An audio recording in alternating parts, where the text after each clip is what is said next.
Hello, follow Larry. This is now chapter 23 of the Screwtape Letters, and this one has to do with the historical Jesus. So, history and Christianity.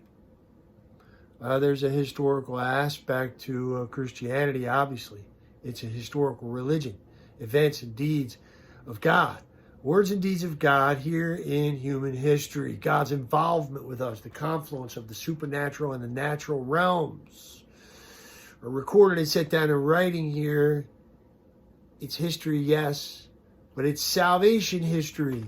Okay, that's what makes it different. So you have to approach it with the presupposition that there's a God and that he's gotten involved with us, and this is the record of his words and deeds. Okay, his involvement with us. So to approach the scriptures and exclude the possibility of the supernatural and God's involvement of any salvation aspect to this history and just bracket off all of that and say, no, we're just going to study this as a historian. Okay, you're bringing to it a certain philosophy. I mean, that is a presupposition. You're presupposing something. You are doing that starting from that. If that's your starting point of choice, just know and be aware that there's a philosophy behind that. You're making a you're taking a philosophical stance about the nature of this history. You're saying you cannot, you're defining history as being devoid of the supernatural, of any supernatural element. You're completely disregarding the possibility that God could get involved with us down here, that these things are in fact conveying revealed truths. That's a big presupposition. You're defining what history is as a secular science, that just yeah. So look, Christianity began going wrong and departing from the doctrine of its founder at a very early stage. That's what some historians believe, like Bart Ehrman, whose book I read. This guy teaches down at UNC, University of North Carolina. He's a biblical scholar. This guy, I'm worried about this guy. I don't know what it's going to be like when he crosses over to the other side and meets the Lord, because he's spending all his time disproving that Jesus is God. I read one of his books. He's written like 19 of them. They're all New York Times bestsellers because people love this stuff. You know, this one's called How Jesus Became God. So that very thing that C.S. Lewis describes here describes the leader in this field of historians who call themselves biblical scholars. Christianity began going wrong and departing from the doctrine of its founder at a very early stage. That it's all just myth or legend, that there's very little basis in history. And that is the mindset of so many modern biblical scholars. So we have to really be on guard against that sort of thing, because there's a philosophy behind that that's rationalistic and reductionistic and secular, okay? That's not open to the supernatural. The conception of a historical Jesus is to be found by clearing away later accretions and perversions. See, they're the ones, the enlightened ones, who are able to do this, perform this cleaning up of all these accretions, and they're so brilliant. It's really guesswork though on their part. I love this. Even Screwtape admits it, that they're guessing. This is a sort of guesswork. And the humans call them brilliant when they write these long treatises, these books. So boring. Try to read this stuff. And boy, talk about arguing about the arrangement of deck chairs on the Titanic. I mean, really, this is so silly. How you can eat the bread and nibble on the bread and miss the meat of the sandwich, and miss the whole point of what the scriptures are about. and write books and go on speaking tours and get invited to conferences of the Biblical Society of Biblical Archaeology or whatever, something. And, you pride yourself and you're credentialed and you're tenured at some fancy schmancy university. And it's all, so much of it is just really posturing and academic bullshit. It's trying to say something new so you can get published, something shocking and new. And if you sound skeptical and doubtful, that's and obscure. Don't forget that. Obscure and skeptical. Whoa, that implies intelligence, brilliance. You're brilliant. Ooh, you're so erudite. So anyway, this is the type of thing I have to deal with in the world of academe and erudition. These people really, they're just trying to say something new so they can get published a lot of times. Honestly, I really think that's what it is. So they keep coming up with more and more theories. Like how Screwtape makes fun of them. Really, C.S. Lewis is making fun of them. The historical Jesus. We're going to come out with a new version of him every 30 years. This is the real historical Jesus.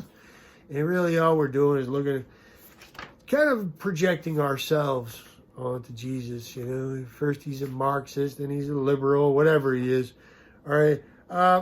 Look, the Gospels can convey the truth. The Gospels convey the truth of who Jesus is, what he said and did. All right, listen to this quote from the Catechism, paragraph 126. The life and teaching of Jesus are contained in the Gospels. All right, they're the heart of all the Scriptures. The Church holds firmly that the four Gospels, Matthew, Mark, Luke, and John, the four Gospels, whose historicity she unhesitatingly affirms, faithfully hand on what Jesus, the Son of God, while he lived among men, really did and taught for their salvation.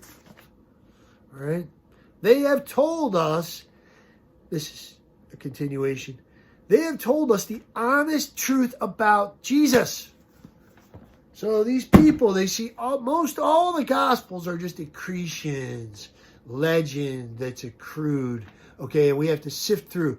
We, the intelligentsia, these erudite biblical scholars who speak, know 5 languages and blah, blah, blah. Okay, they sift through all those accretions and they are able to get down to the real skinny of who Jesus is, the historical Jesus, and they paint some picture. But it's always changing with every generation. It's really, it's really bullshit because they forget the main thing. The main thing, the meat of the sandwich, is what did Jesus say and do in the Gospels as they're set down in writing for us? How can you ignore that and call that accretions? Oh my gosh, make smoke come out of your ears. Look, we got to come back in a fresh way to the Gospels, to what Jesus said and did, to the redemption and the resurrection. Keep coming back to it in a fresh way, like we never heard this before. That's the true work of history. The real historian is taking the events and deeds seriously. That God came into this world and got involved with the human race. We take that seriously. The devil wants, Screwtape says, we thus distract men's minds from who he is and what he did. So the last thing in the world the devil wants us to think about is what Jesus said and did. They all tend to direct men's devotion to something which does not exist. These historical Jesus people.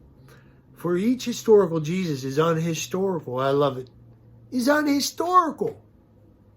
The documents say what they say and cannot be added to. Screwtape admits that. That the Gospels are what they are. They say what they say. You have to go with what you got. All right, this is what's been handed on to us. These are Greco-Roman biographies. They're not written like biographies of today. They're written on parchment and ding-dang papyrus scrolls. They're intended to convey salvation history, things that are pertinent to salvation, not every last dang detail, okay? So anyway, look, these people are speaking about a historical Jesus, and really it's unhistorical what they're saying. They're doing guesswork and ignoring the meat of the sandwich, what the Gospels say our Lord said and did. All right, I'm repeating myself. Our third aim by these constructions is to destroy the devotional life. They are sucking the faith like a big fat syringe. These academics, they're sucking the faith right out of the church, right out of people's hearts in the world with these claims that Jesus became God later by accretions, legendary accretions, as people, a distinguished character approved by a judicious historian. That's what Jesus ends up getting reduced to, is just a distinguished character amongst many others, be they Buddha, Muhammad, Socrates, whoever, Cicero. He's just another distinguished character and approved by judicious historians. I can't stand this stuff. No nation and few individuals are really brought into the enemy's camp by the historical study of the biography of Jesus simply as biography, apart from faith, and ignoring the central message and events and deeds, ignoring those. The earliest converts were converted by a single historical fact, namely the resurrection, and a single theological doctrine, the redemption, what Jesus accomplished on that cross. The cross and the resurrection, man. I mean, we got to keep coming back to those in a fresh way. That's what converted the earliest believers before the Gospels were even written. All right, so, yeah, he makes... before I get off on a different point, I just want to talk about the Techmerion. Okay, look, this is very important. Christianity is historical. Absolutely. God got involved with the human race down here. And I love this line from the Acts of the Apostles. It was actually in today's gospel, or today's first reading at Mass. Here, by many signs, by many proofs, he appeared to them during 40 days, the risen Lord, by many proofs. That word proofs, that is a unique word in the New Testament, only found here in Acts chapter 1, verse 3. Proofs. What are these proofs that our Lord gave us of his resurrected body? Well, I mean, the word itself is Techmerion, okay?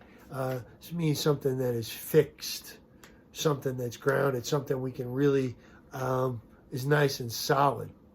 Okay, it comes from the word tekmor in Greek, which is like a landmark, a fixed point in the landscape, like a giant outcropping of rock that is immovable, okay, or a river or something that, is unmistakable and immovable and absolutely solid to use as a boundary marker or signpost, okay? The Techmerion, the proofs that our Lord left his apostles of his resurrection were indisputable and immovable and permanent, okay? Unshakable, these proofs. They were Techmerion, okay? Fixed markers that they can look at. This isn't some, fanciful notion of somebody who hallucinated or a bunch of them got together and ate magic mushrooms or something, okay? Christianity is founded on Techmerion, proofs, okay? Now, another good word Luke uses also in his gospel, in the prologue of Luke's gospel, is asphalo, okay? Asphalo is where we get the word asphalt. Facts. He's followed all these things closely to give us an orderly account, to know the truth or the facts concerning the things of which you have been informed. Okay? Eyewitnesses. This is his gospel, he's telling us, is based on eyewitness testimony. Okay? And he has followed all things closely And he's providing an orderly account so that we may know the truth or the facts of the case. The facts of the case. Okay? That's concrete. That's tangible. That's history. He is a historian par excellence, Luke. And he's conveying us to us these asphalene, from the word asphalo, where we get the word asphalt, okay? Like something solid that we can walk on, right? And with confidence, okay? Not some field filled with potholes like our cemetery out there. It's the most cattywampus cemetery. It's treacherous to walk across. All right, our Lord didn't leave us like that. Luke wrote a gospel that we can confidently walk on, okay? Walk down and journey through the life of Christ, not tottering, secure, reliable, and sure footing. Now, there's a little side point he makes at the end here, talking about Christianity. You know, if you can't get him with history, get him with politics. Get him to get Christianity off track with politics, so that, you know, we'll get him to be committed to social justice, social reforms, and therefore Christianity becomes a means to that end. Anything to keep him from seeking God and his ways for themselves, as an end in themselves. Get him to treat God and his ways, Christianity, like an end, like a means to some other end he's trying to achieve down here, even if it's just a successful career for himself, or, you know, whatever.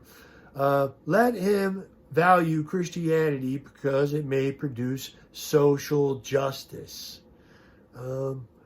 Screwtape winds up saying, believe this. You want this guy to believe this, not because it's true, but for some other reason. Anything but that it might be true. That it might be based on tekmerion, fixed points, okay, in history that we can look at.